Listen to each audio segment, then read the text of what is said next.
Okay.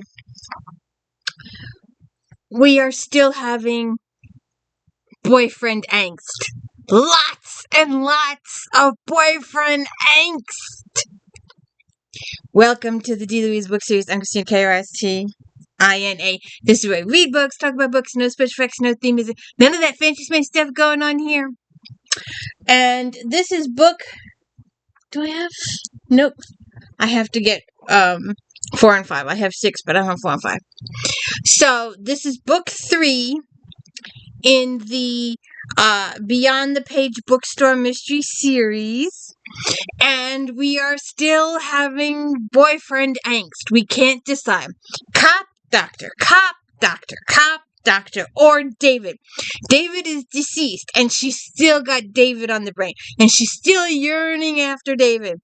And remember, she kissed Mark, and they were in the throes of making out, and she went, "Oh, David." Mark stopped kissing her and left.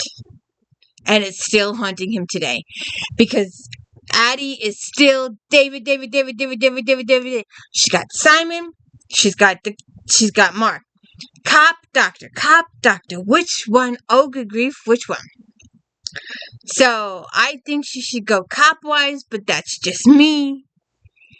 I'm still, Serena is pushing her way into Addie's life beyond it all. So, oh, I didn't write the lady's name down.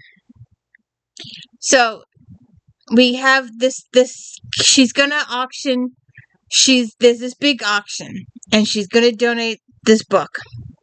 And it's a first edition book of Christmas Carol, I think. And I mean, it's worth about $60,000, and she has the audacity, and they're gonna have this big charity auction to help the hospital. And Theresa, the lady that's in charge of the whole thing, gets murdered. In the meantime, Jonathan, David's biological father, shows up, and he was one of those fathers that was here and left and here and left and came and went and stayed. Oh, I'm going to be home forever, and goes the next day. And Addie just suspects this guy of the yin-yang. She doesn't believe he's here for a reason. And he gets involved with Catherine, and she's all upset because she knows he will eventually leave Catherine, and she doesn't trust him with Catherine, and she's got all these preconceived notions going on. And it's just she's so frustrating.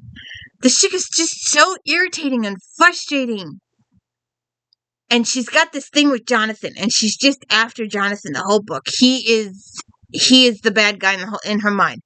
Technically, he's not, but in her mind, she's got to get him. She's got to prove. She's got to find. She's got to. And it doesn't. But that's not too much of a spoiler. He does do quite a few suspicious things. And this woman that gets murdered, her assistant, claims that the place is in massive deep red. And according to the lady that got murdered, they were doing just fine. It is later revealed, slightly spoiler, that there were 2 sets of books.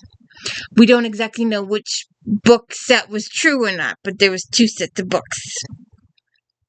So this lady gets killed, and Addie is the last person to suppose. She goes up to this woman's office to talk to her, and the woman is deceased. And the woman had the book in her possession, and the book is missing.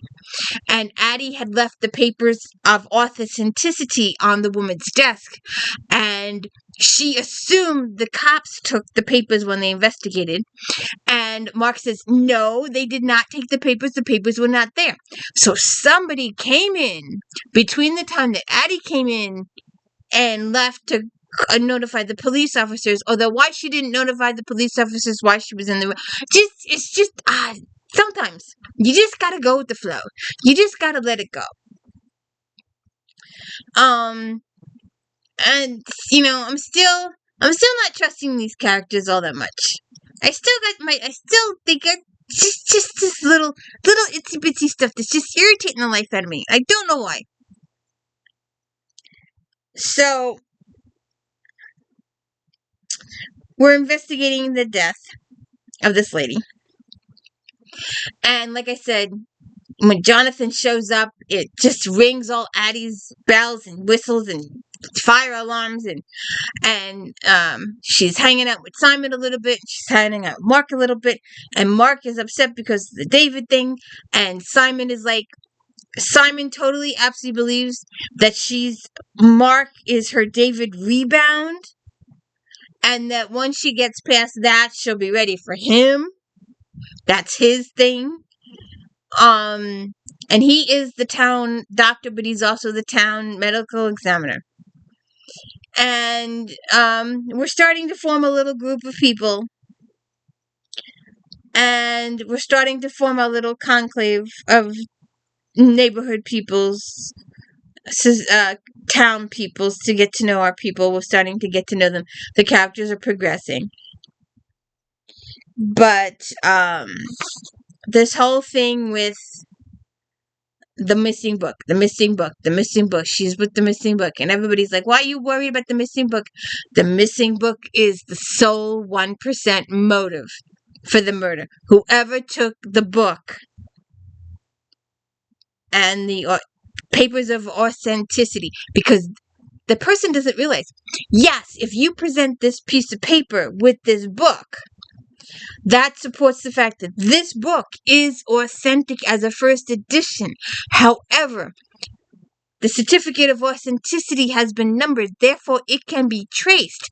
Therefore, if you put the two of these things together, we know where you stole it from and who the book belongs to originally. So all that stuff can be traced. So I don't know if the bad guy thinks about that. But she does a lot of investigating, and Mark tells her not to, and Simon joins her with some stuff, and Serena helps her with some stuff, and Paige helps her with some stuff, and it's a little driving. First part, you want her to juggle the two guys. On the other hand, you want her to pick somebody, because if she picks guy A and things don't work out, there's always guy B. But if she picked guy A, guy B might get hurt, and it's just good grief. They could do a little dating, just a little dating, no serious enough, just play it out. I've had some books take several editions. You got it through the courting process. Take it slow. I mean, these books are this was 2 weeks after the last one. So, your time frame is still kind of now. If she's got time, she's still got to go through all her aunt's stuff, because she's finding more and more stuff in the house, and more first edition books and all this other kind of stuff. But all these people keep entering her house. You better get a better alarm system. And so then, like I said, she's obsessed with Jonathan. She's, Jonathan's the evil guy. He's the guy. He's it. And then she's concerned about Patrick, Theresa's assistant, because now all of a sudden the auction must go on, because if it doesn't, they'll be broke, and he can't afford to give the tickets back because the money's been spent already. And why this is supposed to be really, the hospital was supposed to be knee deep in black. Why are you saying it's knee deep in red? And he has to be convinced for the greater good to give the money back to these people who can't attend. And the biggest reason why the thing has to be canceled is, well, one, there's a snowstorm. But two, the item you're bidding on has been stolen and does not exist anymore. So you can't bid on an item if the item doesn't exist. So there's your second thing. So, Addie suspects Patrick for some stuff, and Patrick is doing stuff with Crystal. She was just a flunky at some point, but now she's been promoted to his assistant. So he's got her doing stuff, and she's seeing carting stuff around town, and Addie is suspicious of her. And Jonathan is doing suspicious stuff, and he's hooking up with Catherine. Catherine's heart aflutter. she's just a fluttering, and she's so girly. She giggles, little girly giggles when she's around Jonathan. She's like 50 or 60, and this guy just makes it feel like she's 20. And it's just eating Allie alive. It's just irritating her that Jonathan has always left women. He's dated them, given them false hopes, and then he disappears. And she just doesn't want him to do this to Catherine. And she's just obsessed with this Jonathan thing. And then she's going after Patrick and doing an investigation, and they have this big major snowstorm, and they all get snowed in. And and the other major story, I guess, secondary plot, is the continuing, ongoing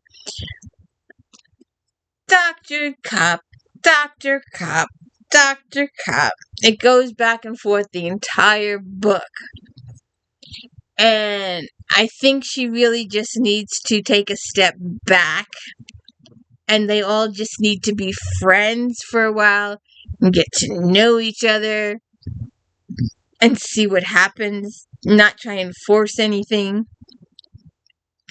So, who killed Theresa for real? There's a couple other people that get killed too.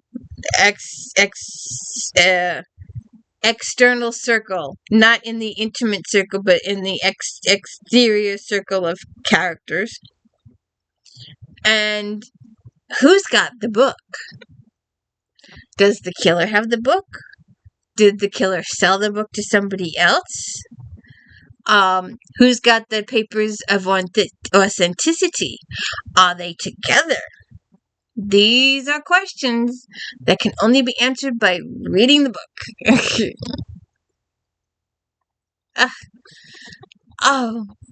So, check it out. Murder in the First edition. The book's the first. You know, that other one I couldn't. What was the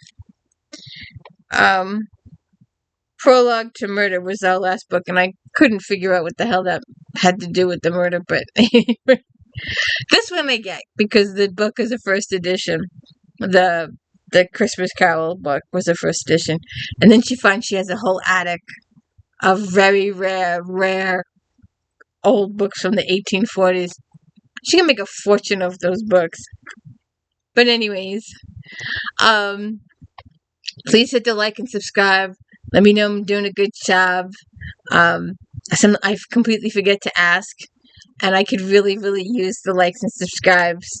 It would mean so much to make 1,000 by Christmas.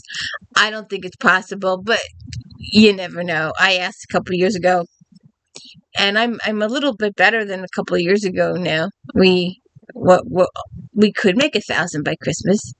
Pass the word. Spread the word. Cheer Chrissy on. Yay, Chrissy. Have a good one.